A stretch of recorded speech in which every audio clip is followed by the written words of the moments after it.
Bismillahirrahmanirrahim. Assalamualaikum warahmatullahi wabarakatuh. Ismi Ariel Syatari.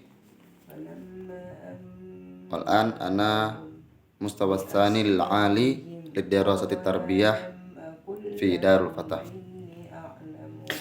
Fi daril fatah. Qablahu afwan janibi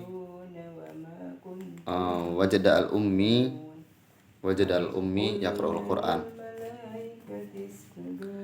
Baik. Ana sa'adarusukum al-lughatul arabiyyah aqsamul kalimah. Aqsamul kalimah salasati anwa' al-isim, al-fi'li, al-fi'lu wa harfu. Wa ana ubayinu menjelaskan ma wa al-ismun. Apa itu isim? Al-ismun huwa al-kalimah yusamma biha syakhsun au syai'in akhar. Kalimat yang menyebutkan seseorang atau yang lainnya. Jadi sebuah kalimat dalam bahasa Arab yang menunjukkan kata orang dan yang lainnya. Dan yang lainnya itu adalah al-ismun kalimatu tadullu ala insan au hayawan au nabatin au jamadin au wasfin wa makna. Jadi isim adalah kata yang menerangkan tentang manusia, hewan, tumbuhan, benda mati, dan makna.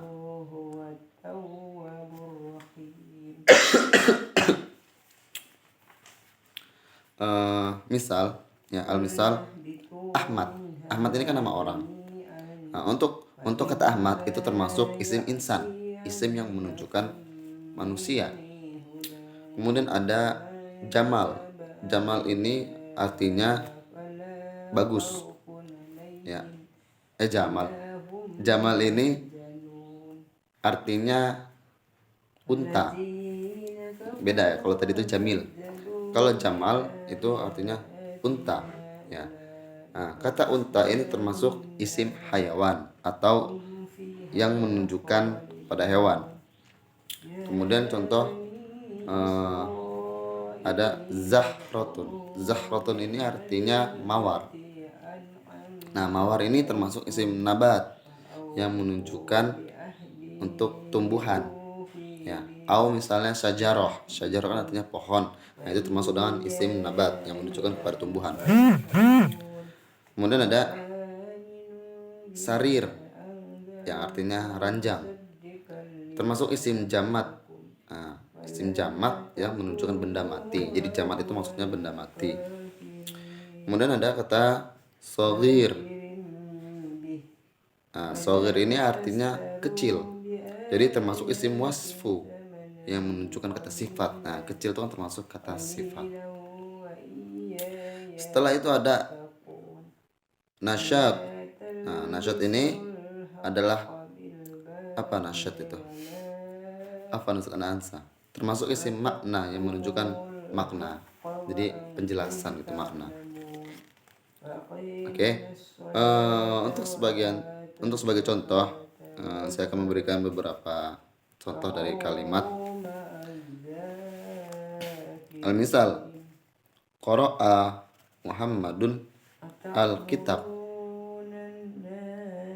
Muhammadun itu adalah isim tadulu ala insan yang menunjukkan kepada manusia. Kemudian ada al-kitab. Al-kitab ini artinya buku, ya. Tadulu ala jamat yang menunjukkan kepada benda mati. Jadi qara'a Muhammadun al-kitab, ya. Muhammad membaca kitab. Nah, Muhammadnya ini isim insan. Al-kitabnya ini isim jamat. Seperti itu. Contoh lagi, Hisyamun jamilun.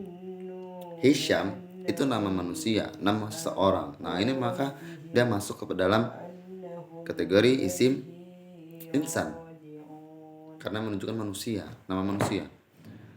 Jamil, nah jamil ini kan ganteng artinya, tampan, ya. Atau misalnya kalau yang muannasnya jamilah, yang artinya cantik. Nah ini menunjukkan kata sifat atau wasfu, ya, wasfu, menunjukkan kata sifat. Contoh yang kedua ada sayyaratu sari'atun. Sayyarah itu artinya mobil. Sari'ah berasal dari kata sur'ah yang artinya cepat. Nah, cepat ini kan termasuk kata sifat, ya, lawan kata dari kata lambat. Maka sayyarah, mobil, mobil kan benda mati, berarti dia masuk ke dalam isim jamat.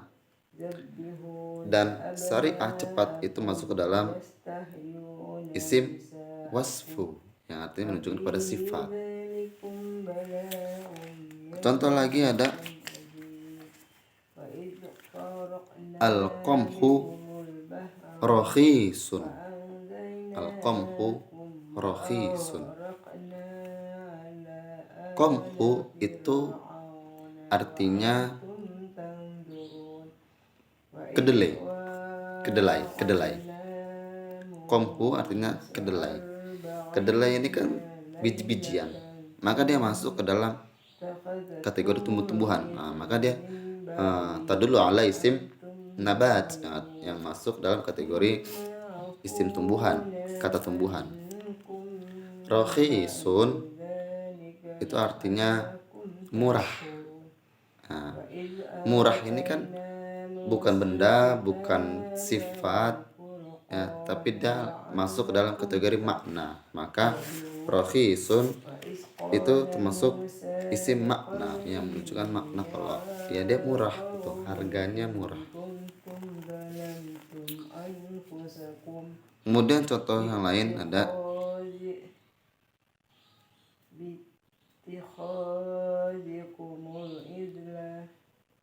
qiraatil kitabi mufidatun. Apa nasitu. Qiraatul kitab, membaca kitab. Nah, kalau membaca ini kan dia masuk nanti kategori ke ilmu baru, yaitu tentang fi'lun. Alkitab itu artinya buku. Nah, maka dia masuk dalam kategori benda. Karena buku itu benda, maka dia termasuk dengan isim jamat. Mufidatun itu artinya baru, kalau tidak salah tetapkan baru. Jadi mufidah itu masuk dalam isim makna yang menunjukkan makna bahwa buku ini itu masih baru.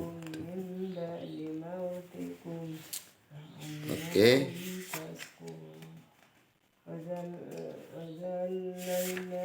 Mungkin sedikit ya untuk tambahan, kita masuk ke penjelasan tentang al-fi'lu yang artinya kata kerja. Al-fi'lu huwa kalimatu tadullu ala amalin hadatsa fil madi awil hadir awil mustaqbal.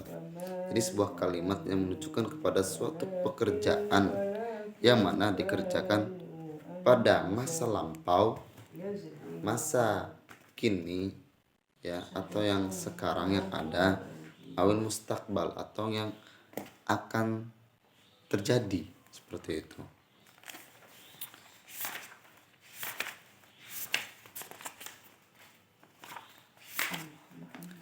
Oke, jadi fi'l terbagi menjadi 3, ya. Al-fi'l huwa salasati anwa. Ada fi'l madi, fi'l mudhari', atau fi'l amr. Nah, fi'l madi adalah kata yang menunjukkan lampau, ya, yang telah dikerjakan, yang lalu. Wa fi'l mudhari' yaitu kata kerja yang dikerjakan pada sekarang ini, yang sedang dilakukan, ya. Kemudian ada fi'l amr. Fi'l amr ini adalah kata kerja yang menunjukkan perintah. Nah, Contoh dari fi'lul madi, misalnya kata darosa yang artinya belajar. Darosa atau libu, murid itu belajar.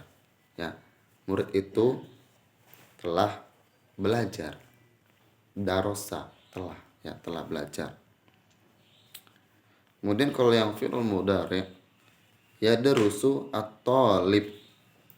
Nah, yadrusu ini adalah kata yang menunjukkan sedang dilakukan oleh si tolib, si muridnya. Murid itu sedang belajar. Kemudian ada yang ketiga itu fi'il amr. Udrus ya tolib. Nah, udrus ini asal dari kata darosa yang tadinya artinya belajar, namun kalimatnya adalah perintah, belajarlah ya tolib, wahai murid, seperti itu.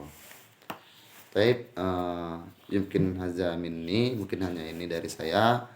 Iza minni wajad akhta wal khalatat, jika ada kesalahan yang kalian dapati dari saya minta maaf. Wal akhir, assalamualaikum warahmatullahi wabarakatuh.